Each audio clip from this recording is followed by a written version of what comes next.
Good morning mga kapakner, panibagong araw at syempre panibagong vlog tayo. Yan na, ngayong araw nga ay magra-grass cutter tayo dito sa may ang patola. Dito sa may grass cutter na kahapon, yayariin natin.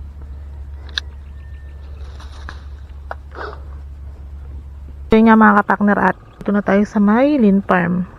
Bali din lang nung buyer yung faktura ng talong, yung napitas nila kahapon. Ito siya, nakatali pa siya ng lasti.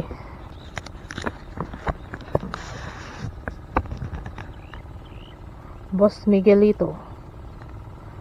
Yung talong natin na 35 kilos, bali pumatak siya ng 3,040. Ang faktura ng talong natin ng good 80. Wow, sana all. Sana tuloy-tuloy na. Tapos yung talong natin na segunda 40 ang faktura mga kapakner. Tapos yung RR, yung mga reject 12 ang kilo. Ayan mga kapakner. Wow, bali pumatak siya mga kapakner ng 3,680. Yan, sana po tuloy-tuloy na yung presyo ng ating gulay para makabawi naman sila sa hirap, pagod, tsaka yung mga gastos. Ayan, good news mga kapakner. Mga kapakner, medyo maluwang pa pala to. Dalawang diretso pa. Ito kalahati. Ano tayo mag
Mga partner, at kapag grass cutter nga tayo dito sa dulo, dalawang tudling at kalahati. Aliahon muna tayo para mag-agahan. Marami pa pala, mahaba. Tatlo pa yata yung mahaba, tapos yung kalahati. Bali tayo palang nag-grass cutter dito, wala pa sa Tolnarian. Mga kapakner, bitaw na yung bunga ng mga talong. Tanaw na sa kalsada. Ang dami. Maganda pa mga presyo ng talong ngayon. Ayan mga kapakner, at mag-aagahan nga muna kami. Ayan, kain po tayo. Ulam natin na lubaybay, itlog, saka talong. A few moments later. So mga kapakner, at kukuha nga tayo ng gas. Dadali natin dito may dulo. Hindi natin pwedeng dalhin yung lahat, gawa na nagpapatubig rin dito sa Ampalaya, pang salin dito sa Robi.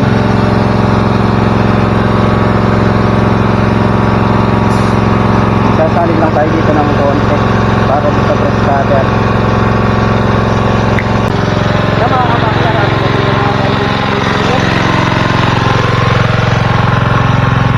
Carlo, di tayo mag-grass cutter, bali may dala tayo ng puti saka ng gas. Inumin natin siyempre para hindi na tayo balik-balik dito.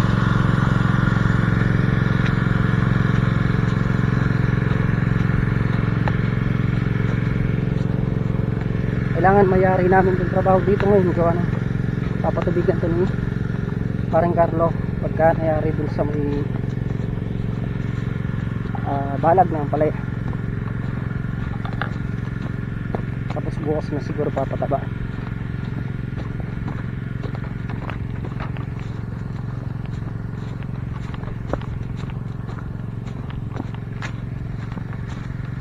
Dumami pa ang bunga ng aming talong.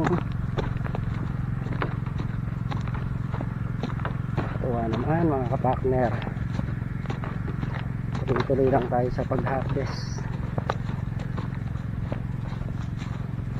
Ito na yung sinasabing basta't maghintay ka lamang, kusan darating yung blessing.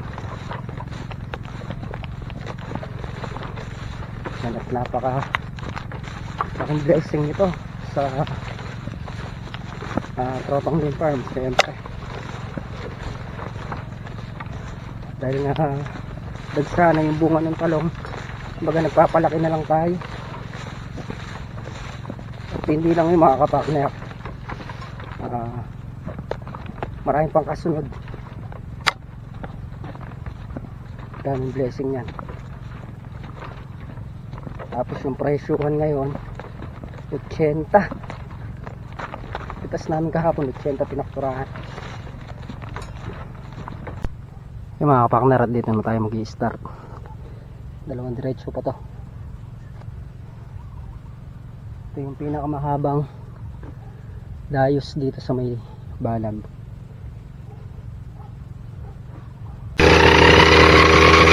Yung mga kapakner, start na tayo.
Yung mga kapakner, ayan yung nag-grass cutter natin.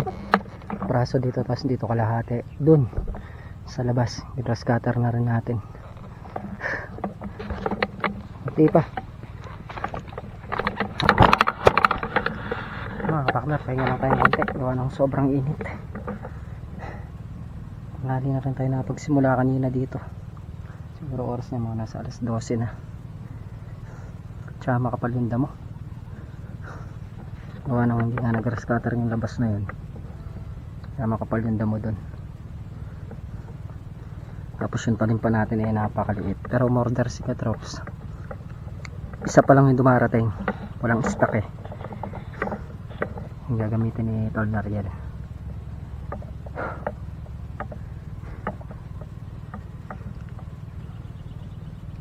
Naghahanda na kami sa susunod na cropping dito sa balag na to.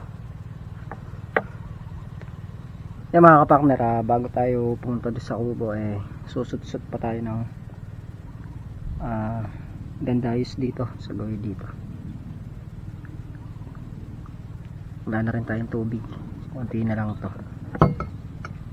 para makakuha rin tayong tubig. Yung mga kapakner, nakapagsud na nga tayo ng isang tudling. Bali dumating na si Tol Nariel, patulong natin mag-grass cutter dito. Hinintay lang pala yung satian kaya hindi siya makapag-grass cutter kagad. Bumili kasi ng satian ng grass cutter, gawa ng nasira na yun, matagal na. Mahirap pa andarin kapag hinihila lang. Kaya binili na nila. Tapos yung isang talim, nakasalpak na rin doon sa grass cutter. Mapapabilis na ipag-grass cutter namin yan. Sa mga kapakner, dito na tayo magsisimula sa gilid. Konti na lang.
Yung mga kapakner, bali last na lang ginagrass cutter ni Tol Nariel sa gawin na yan. Yari na yan, tsaka dito. Ito na lang. Isang dayos, dalawa, tatlo. Tsaka lang yung pinakalabas niya. Maikli na lang yan mga kapakner.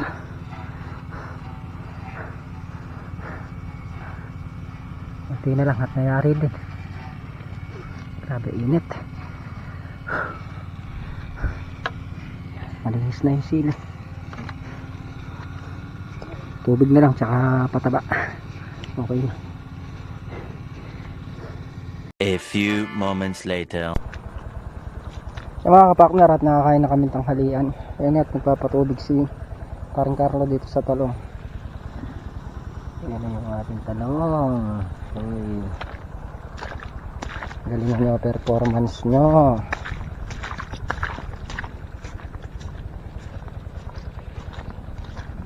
At sisiguraduhin namin, aalagaan namin kayo mabuti. 80 ng talong. Yan sila. Si Tol na rin mga kapakner. Pitas muna sila. Ako na lang muna mag-grass cutter. Pag nayari natin grass cutter yung gilid ng balag, didiretso ko itong mga halaman. Iikutan. Para pagka ginayak, hindi tamaan ng stable. Iikutan lang siya. Yung mga kapakner, ito na gagamitin natin. Malaki talim nito para dito, para mabilis tayong grass cutter. Yung mga kapakner, at mag-start na tayong grass cutter dito.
Mga partner, nayarin natin linisan ng balag, pati doon sa may tubo ng poso dinamay na natin, nilitaw natin, tsaka yung mga halaman.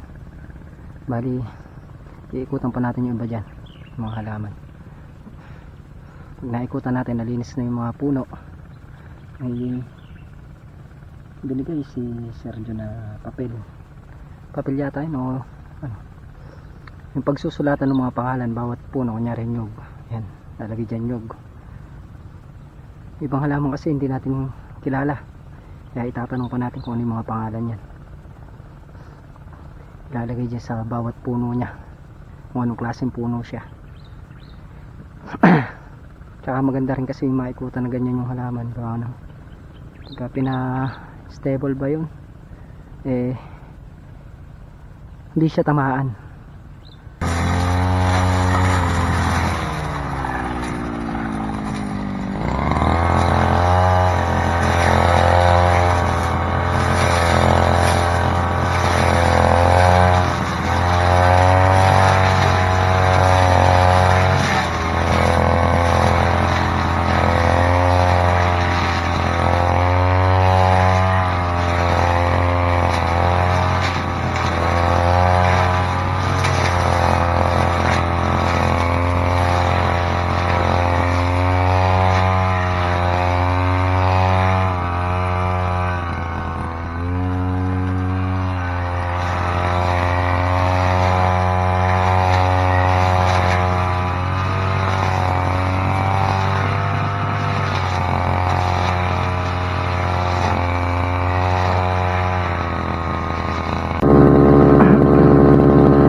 Yan mga kapakner, at malinis na nga yung halaman ni sir.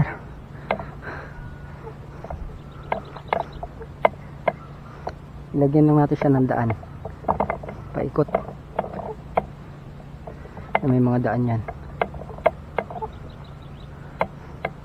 tsaka yun may daan pa ganun yan, paikot na ganun, para pag nilagyan natin ng pangalan, eh, safety yung pag-apak natin.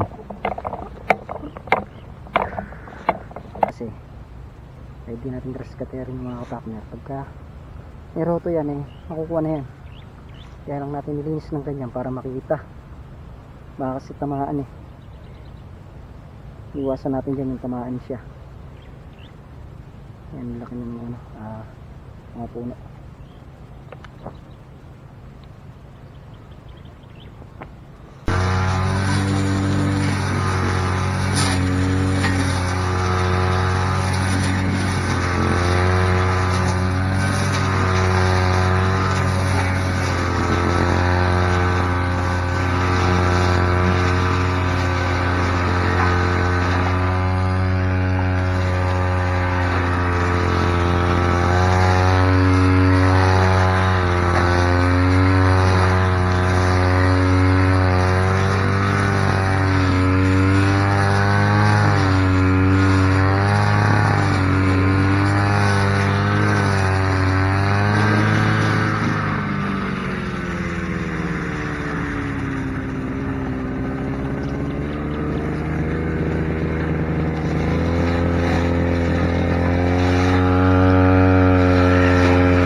niya mga kapakner at nagkaraskata na ni kapakner tong iba dito. Yung sa atis, sa mangga. Yan. Sobrang kapal ng damo. Tsaka dito. Pauwi na rin tayo ng oras na.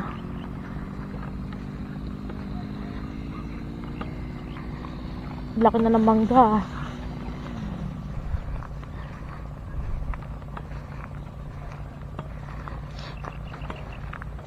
Ang laki na ng mangga, oh. Yung mga kapakners, at nakayari na nga tayo. Malinis na yung balag na ang patola, tsaka yung sila malinis na.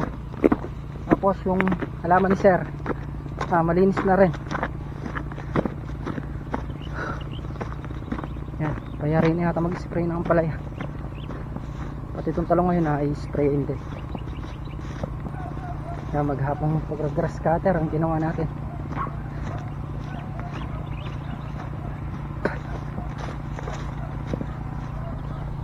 Pag nalibre tayo yung sa may tapat ng balag na yan sa taas, lilinisin din natin. Basta wala tayong ganun ginagawa. So ngayon yan muna.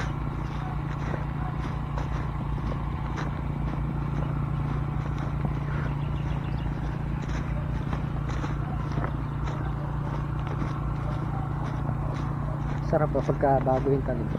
Ang bilis pang grass cutter. Kaya maiinit. Sarap tayo nagawa ngayong araw. Bukas na